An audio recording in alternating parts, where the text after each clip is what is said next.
David Adair, um adolescente talentoso com um dom para motores espaciais, aos 17 anos, se viu em uma câmara hermeticamente fechada, sob uma das instalações mais restritas dos Estados Unidos. Diante dele estava um motor que, segundo ele, não foi construído por nenhum programa aeroespacial do planeta. Por décadas, Adair afirmou ter decifrado o código da engenharia de espaçonaves na Área 51. Junte-se a nós, enquanto analisamos seus relatos sobre um reator nuclear em funcionamento dentro de uma das instalações militares mais fortemente protegidas do mundo. É hora de dizer a verdade. O adolescente que superou os adultos. Vamos começar por como um jovem de 17 anos foi parar em uma das instalações militares mais restritas do país, porque isso não foi sorte, e definitivamente não foi coincidência. Quando David Adair estava no ensino médio, ele já construía motores a combustível líquido capazes de atingir altitudes que obrigavam as autoridades locais a monitorar seus testes. Segundo seu relato, ele criava sistemas de combustão potentes o suficiente para incinerar hectares de pastagens, levando misturas de hidrogênio e querosene a níveis que já não pareciam mais brincadeira. Enquanto a maioria dos adolescentes tentava entender como funcionava seu primeiro motor de carro, Adair projetava sistemas que chamavam a atenção dos militares. E é aqui que se forma a primeira conexão. Ninguém chega tão longe sem que alguém intervenha. Para Adair, foi uma combinação de reconhecimento acadêmico, curiosidade militar e acesso político. O congressista John Ashbrook se interessou pelo trabalho em rápida evolução do jovem engenheiro. Ashbrook não era um mero observador.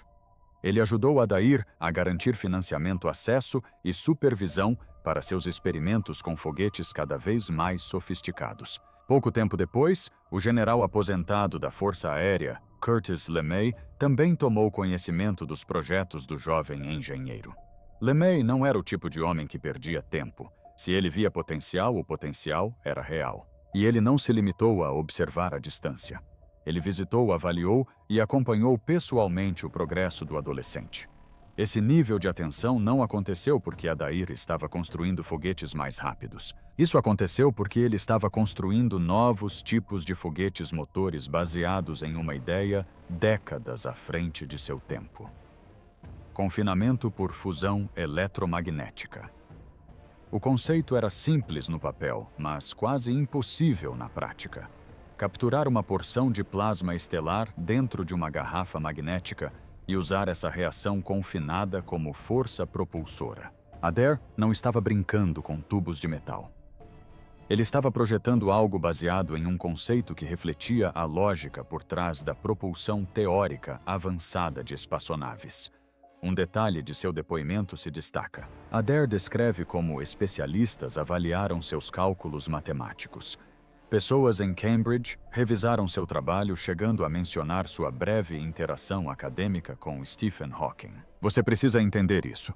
Quando alguém demonstra a capacidade de conceber motores de fusão de alta energia nessa idade, essa pessoa deixa de ser apenas uma criança talentosa e passa a ser um ativo estratégico. E foi exatamente isso que aconteceu.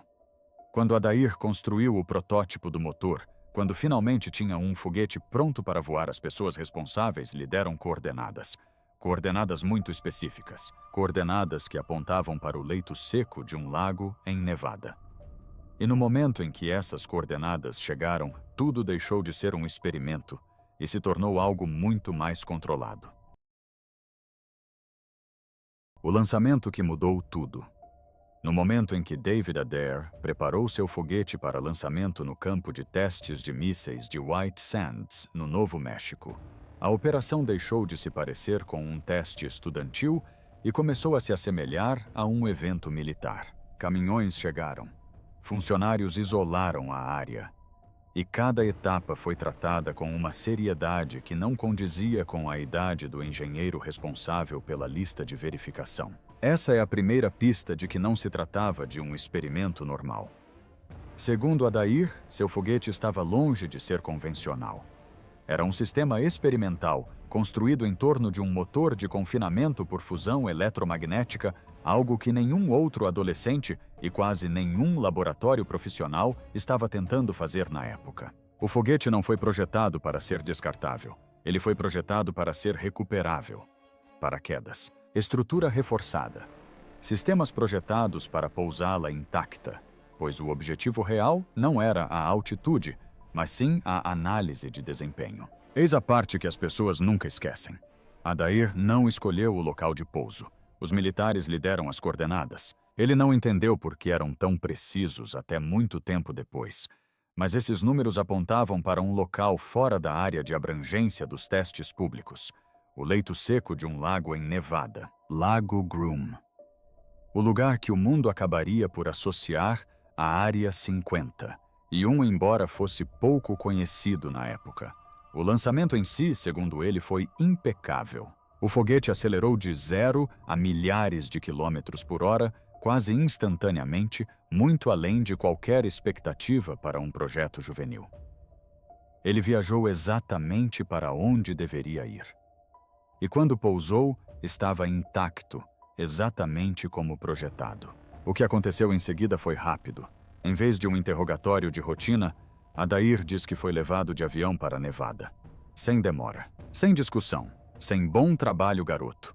O tom mudou de mentoria para contenção. Quando ele desembarcou do avião, a atmosfera era completamente diferente de White Sands. Ternos pretos, oficiais de alta patente e uma mensagem não dita. Daquele momento em diante, seu trabalho não era mais dele. A lembrança de Adair sobre seus primeiros momentos na base é direta. A dimensão das instalações, o silêncio, a energia de um lugar onde cada pessoa sabe exatamente o que está protegendo. Ele percebeu imediatamente que aquela não era uma visita de pesquisa. Era uma avaliação. Ele estava sendo avaliado tanto quanto seu foguete. E lembrem-se disto, ninguém leva um adolescente civil para um hangar de segurança máxima, a menos que queira ver como ele reage ao que quer que esteja lá dentro. No momento em que David Adair entrou na câmara subterrânea, a atmosfera mudou para a pressão inconfundível de pessoas que já sabiam o que ele estava prestes a ver. Militares o escoltaram até a frente. Estavam mostrando a ele algo que eles mesmos não conseguiam decifrar. E essa era a única razão pela qual alguém da idade dele estava ali. No centro do hangar ficava o motor. A primeira coisa que Adair notou foi a ruptura, como se o reator tivesse sofrido um violento evento interno. A segunda coisa que ele notou foi movimento, não um movimento mecânico. Algo mais próximo de um comportamento pulsátil, como se a câmara respondesse a mudanças ambientais. A temperatura ao seu redor variava em gradientes que não faziam sentido para um componente inerte. As superfícies não estavam apenas chamuscadas, mas texturizadas em camadas quase biológicas. Essas não eram impressões que ele desenvolveu anos depois. Eram detalhes que ele documentou repetidamente e consistentemente. Ele caminhou ao redor, lentamente analisando formas e estruturas de campo da maneira que só alguém com a matemática de motores de fusão gravada na mente poderia fazer. A geometria era padronizada com alinhamentos toroidais, assinaturas de confinamento magnético e características de layout que correspondiam ao projeto do motor que ele vinha desenvolvendo por conta própria muito antes de alguém mencionar o nome Groom Lake. Cada passo ao redor do reator aumentava o peso dessa mesma constatação. Seja lá o que fosse aquilo, seus criadores entendiam de confinamento de fusão muito além do que as forças armadas dos EUA haviam entendido. E por alguns segundos até ele questionou se deveria estar vendo aquilo. Em um dado momento ele se aproximou. Muito perto. A temperatura da superfície subiu bruscamente não por calor, mas por resposta, como se o reator tivesse detectado proximidade. Você pode descartar essa hipótese. Pode dizer que os sensores desencadearam a mudança. Mas pergunte-se por que construir um sistema de propulsão que reage como um tecido. Por que incorporar comportamento adaptativo em um dispositivo que deveria ser estritamente mecânico? Adair não se pronunciou imediatamente. Não precisava. Os policiais que o observavam já estavam estudando sua reação mais do que o motor. Ele era a variável. Ele era o que eles estavam testando. No momento em que ele identificou os elementos-chave da arquitetura de contenção, tudo mudou. E as pessoas naquela sala reagiram rapidamente. A questão deixou de ser qual era o motor. Foi por isso que alguém como ele conseguiu decifrar seu projeto. Quando David Adair parou em frente ao reator, a surpresa foi que lhe pareceu familiar. A estrutura não se assemelhava a nenhum equipamento aeronáutico que ele tivesse estudado. Mas os princípios que ali se inserem eram os mesmos que ele vinha esboçando em quadros negros há anos. E é aí que as coisas ficam desconfortáveis, porque ou os militares já haviam construído o que ele buscava, ou alguém já o havia feito. Ele circulou o motor lentamente, sem tocar em nada, apenas observando. Os anéis de contenção chamaram imediatamente sua atenção. Não eram decorativos nem aleatórios. Seguiam uma geometria toroidal, a mesma lógica por trás de uma garrafa magnética usada para confinar uma reação de fusão. Seu próprio protótipo usava uma versão rudimentar da mesma ideia, mas a arquitetura de confinamento desse reator não parecia experimental. Pense no que isso significa. Você passa anos lutando contra uma matemática que se recusa a cooperar apenas para ver suas equações não resolvidas sendo aplicadas perfeitamente dentro de uma máquina que não deveria existir. Isso não foi coincidência. E a ficha caiu para ele instantaneamente. Adair aproximou-se o suficiente para estudar a superfície. Não era metal nem compósito. Era algo diferente. O material tinha textura microcontornos que mudavam de temperatura conforme ele se movia. Não estava reagindo como um motor superaquecido. Estava reagindo como um sistema que percebia o ambiente ao seu redor. As superfícies flexionavam de uma maneira que as carcaças mecânicas não deveriam. Nada em sua formação aeroespacial explicava isso. Ele começou a elaborar a lógica em sua mente. Então um detalhe fez sentido. A ruptura na câmara não foi aleatória. Parecia ser resultado de tensão interna não externa. Como se o motor tivesse falhado durante o funcionamento e não por impacto. Se isso fosse verdade, o dispositivo teria sido usado. E quem o usou não estava presente na sala. Este é o momento que você pode não perceber. O governo não precisava que Adair resolvesse nada. Precisava que ele confirmasse o que já suspeitavam, que essa tecnologia não fazia parte de nenhuma linhagem de engenharia humana que ele conhecesse. E quando ele percebeu o quão além do seu próprio trabalho aquele reator realmente estava, foi aí que a verdadeira questão surgiu. Se não fomos nós que o construímos, então, quem o construiu?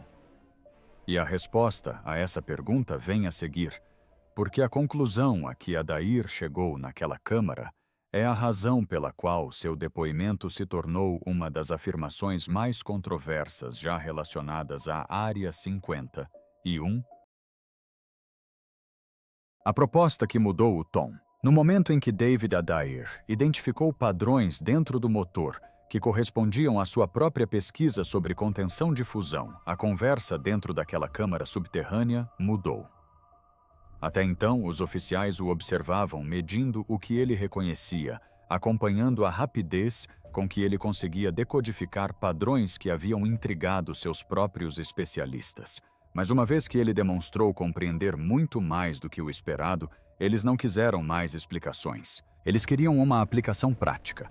E o que eles propuseram foi o que mudou completamente o tom desta história.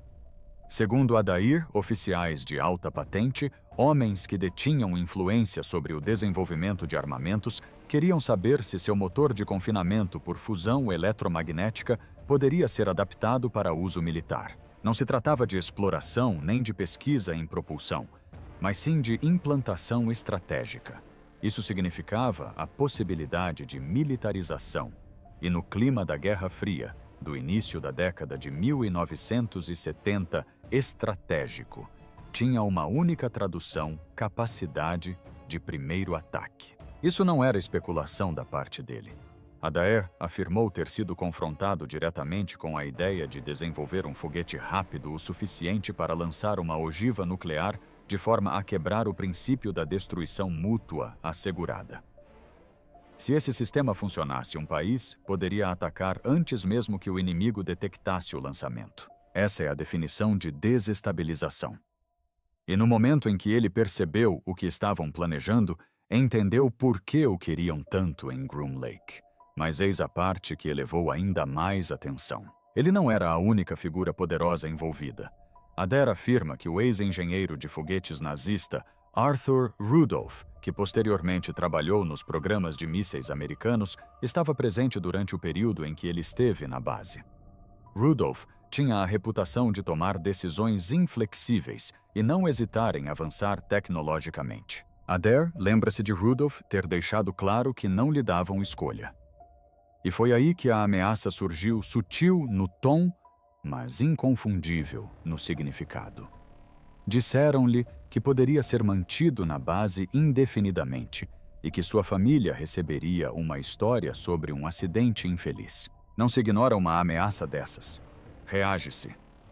E Adair reagiu da única maneira que eles não previram. Ele sabotou o próprio foguete. Usando uma combinação química de graxa de grafite e deutério, provocou uma falha interna catastrófica que destruiu o motor antes que alguém pudesse reaproveitá-lo. A explosão foi enorme. A reação das autoridades foi imediata, mas a arma que eles queriam já não existia. E é aqui que a história muda novamente. Segundo Adair, a única razão pela qual ele saiu vivo da Área 51 foi porque o General Curtis LeMay interveio. LeMay já o conhecia antes de Groom Lake. Ele sabia que o garoto não representava uma ameaça a menos que fosse forçado a se tornar uma. Essa intervenção, diz Adair, acabou com a pressão para mantê-lo na base permanentemente e o trouxe de volta para casa. Mas voltar para casa não resolveu nada. Porque depois de ter visto o que ele alegou ter visto depois de ter testemunhado um motor que se comporta de maneiras que nenhum reator construído pelo homem, deveria sua vida não volta ao normal. E a conclusão a que Adair chegou sobre esse motor é a parte da história que se recusa a desaparecer. Chegou a hora de contar a verdade. É aqui que a história deixa de ser teórica. Foi nesse ponto que David Adair afirma que tudo fez sentido e que esse foi o motivo pelo qual seu depoimento se tornou uma das declarações mais controversas relacionadas à Área 51. Porque uma vez que ele compreendeu os padrões dentro daquele reator, uma vez que os comparou com os cálculos matemáticos com os quais vinha se debatendo, a única conclusão a que pôde chegar foi aquela que ninguém queria ouvir. Segundo Adair, o motor não foi construído por nenhum programa americano. Não era soviético. Não era tecnologia aeroespacial experimental. Era orgânico. Uma máquina com características biológicas incorporadas em sua estrutura, comportando-se como um sistema vivo projetado para interagir com seu operador. E ele diz que foi por isso que a reconheceu. O motor não foi feito para ser pilotado com as mãos instrumentos ou interruptores. A ideia era que se conectasse diretamente ao sistema nervoso do piloto. Ele descreveu assim: responde à emoção, à intenção. É um motor simbiótico. Essa frase o acompanha há décadas. E é aqui que a coisa complica. Porque se essa afirmação for verdadeira, mesmo que parcialmente, significa que o sistema de propulsão que ele viu não era apenas avançado. Pertencia a uma espécie capaz de fundir inteligência biológica com confinamento de fusão de alta energia. E foi então que ele disse isso publicamente. Chegou a hora de dizer a verdade. A alegação de Adair é simples, mas explosiva. O motor danificado que ele examinou sob o Lago Groom era, em sua opinião, um sistema de propulsão não humano recuperado de uma nave que caiu muito antes de sua chegada. A ruptura não foi resultado de testes, foi resultado de um incidente. E os militares não estavam tentando consertá-la. Eles estavam tentando entender. E precisavam de alguém que tivesse desenvolvido de forma independente matemática de confinamento de fusão avançada o suficiente para reconhecer o que estavam vendo. Foi aí que Adair se encaixou. Não como cientista, não como consultor, como decodificador. Ele insiste que o motor se comportou como um sistema híbrido. Parte máquina, parte tecido responsivo. As variações de temperatura coincidiam com a proximidade. As estruturas internas se alinhavam em padrões que se esperaria de uma adaptação biológica, não de materiais fabricados. E quanto mais ele analisava, mais clara a mensagem se tornava. Alguém já havia resolvido problemas que a humanidade ainda estava tentando superar. Alguém havia construído um reator capaz de controlar plasma em escala estelar de forma segura, eficiente e inteligente. Agora é aqui que você precisa decidir até que ponto está disposto a seguir esse caminho, porque cada detalhe documentado por Adair apontava para uma tecnologia que remodelaria todos os campos em que entrasse em contato: aeroespacial, defesa, propulsão, até mesmo na medicina. Se alguma parte disso for verdade, estamos diante de evidências de que a humanidade não estava apenas atrasada, estava séculos atrasado. E a próxima ação dos militares tornou essa lacuna ainda mais evidente, porque assim que Adair identificou a origem do motor, o clima na sala mudou instantaneamente. Os policiais não queriam explicações, queriam cooperação. E o que eles pediram que ele fizesse em seguida é onde essa história se torna perigosa. Mas aquele momento, a proposta de militarização, a sabotagem, a fuga. Tudo aconteceu por causa do que ele viu naquela câmara. E a conclusão a que chegou sobre aquele motor é o motivo pelo qual essa história ainda circula até hoje. Engenharia reversa e o mundo construído a partir de motores ocultos. Quando David Adair saiu da Área 51, a história não terminou. Ela se transformou em algo muito mais amplo. Se você prestar atenção em como ele descreve as décadas seguintes, perceberá um padrão. Ele continua apontando para saltos tecnológicos que parecem chegar mais rápido do que a infraestrutura de suporte consegue explicar. E segundo ele, isso não é coincidência. É o efeito cascata. O tipo de efeito que ocorre quando as descobertas não surgem de laboratórios de pesquisa, mas de equipamentos recuperados. Adair argumenta que alguns avanços modernos pareciam completos demais quando foram lançados quase como se fossem versões reduzidas de algo muito mais avançado. E os documentos mostram que ele não estava teorizando à margem do processo. Ele passou anos dentro de indústrias, aplicando conceitos aeroespaciais transferíveis à tecnologia civil prática. Trabalhou em áreas que lidavam diretamente com engenharia de materiais, sistemas de segurança e telemetria, derivados de voos espaciais. Considere a ciência dos materiais. Um exemplo que ele frequentemente cita é o desenvolvimento de polímeros superabsorventes, tecnologia que eventualmente ajudou a criar as fraldas descartáveis modernas. Por si só, isso parece banal. Mas Adair relaciona isso a trabalhos que derivam de materiais aeroespaciais de alto desempenho, projetados para gerenciar a retenção de fluidos e ambientes de pressão. Não é tecnologia alienígena, apenas tecnologia nascida de princípios aeroespaciais que, segundo ele, podem ter se originado de algo muito mais avançado. E há também a telemetria médica. Adair fala sobre como o monitoramento de sinais vitais no espaço do tipo usado para rastrear a frequência cardíaca, os níveis de oxigênio e as respostas ao estresse dos astronautas evoluiu para sistemas médicos portáteis, usados em hospitais, ambulâncias e até mesmo em dispositivos vestíveis atualmente. O ponto que ele enfatiza é a aceleração. Esses sistemas amadureceram rapidamente, rápido demais.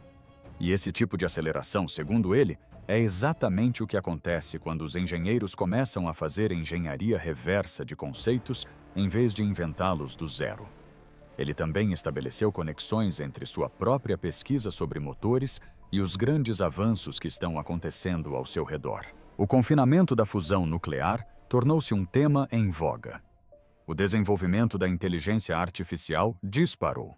Os sistemas autônomos avançaram muito mais rápido do que o previsto. Você não precisa concordar com a interpretação dele, mas não pode ignorar a cronologia que ele apresenta. A humanidade deu saltos tecnológicos repetidos em intervalos muito curtos. Segundo ele, era como observar a sociedade construir a estrutura necessária apenas para que alguém pudesse adicionar mais uma camada de tecnologia por cima. Agora aqui está a parte que muitas pessoas ignoram, e você também pode ter ignorado. Adair nunca afirma que todas as inovações vieram de Groom Lake. O que ele afirma é que o motor que viu aquele que ele diz ser parcialmente orgânico representava um modelo perfeito para o que a propulsão avançada e a IA poderiam eventualmente se tornar. Um sistema que não apenas computa, mas se adapta, aprende, interage.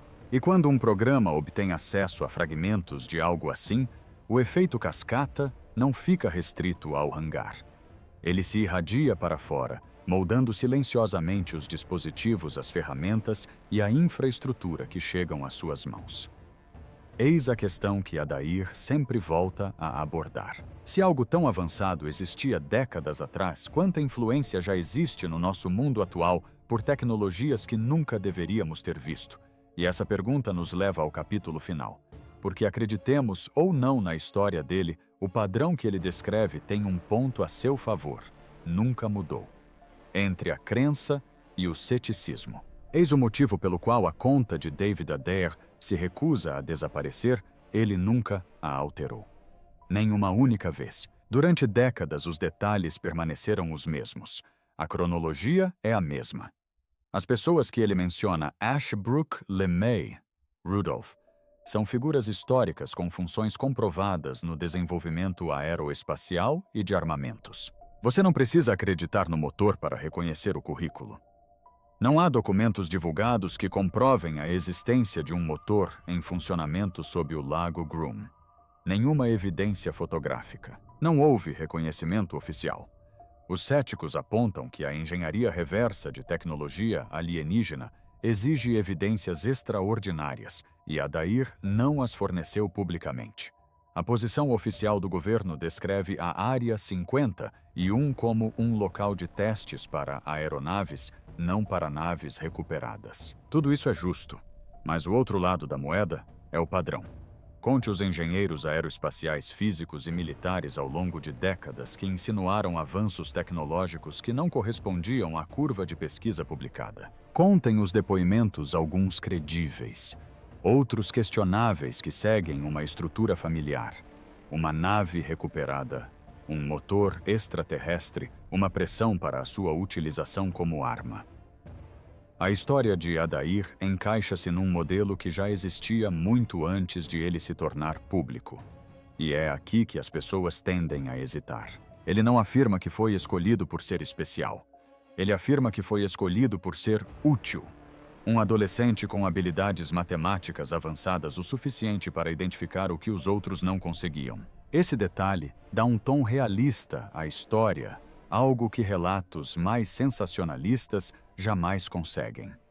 E quando questionado, ele repete a mesma frase: é hora de contar a verdade. Se você interpreta isso como coragem, convicção ou algo mais complexo, depende inteiramente de você. Se David Adair realmente esteve diante de um motor de fusão em funcionamento que não foi construído por mãos humanas, o que mais poderia estar escondido atrás dos muros secretos das instalações mais seguras do mundo? E se ele não esteve porque sua história parece tão difícil de refutar? David Adair revela a verdade como a entende e como ele decifrou o código por trás da engenharia de espaçonaves na Área 50, e permanece um dos relatos mais persistentes na história da pesquisa aeroespacial secreta. Se essa verdade corresponde à realidade, é algo que você terá que decidir por si mesmo. Deixe sua opinião nos comentários. Obrigado por assistir. Até o próximo vídeo.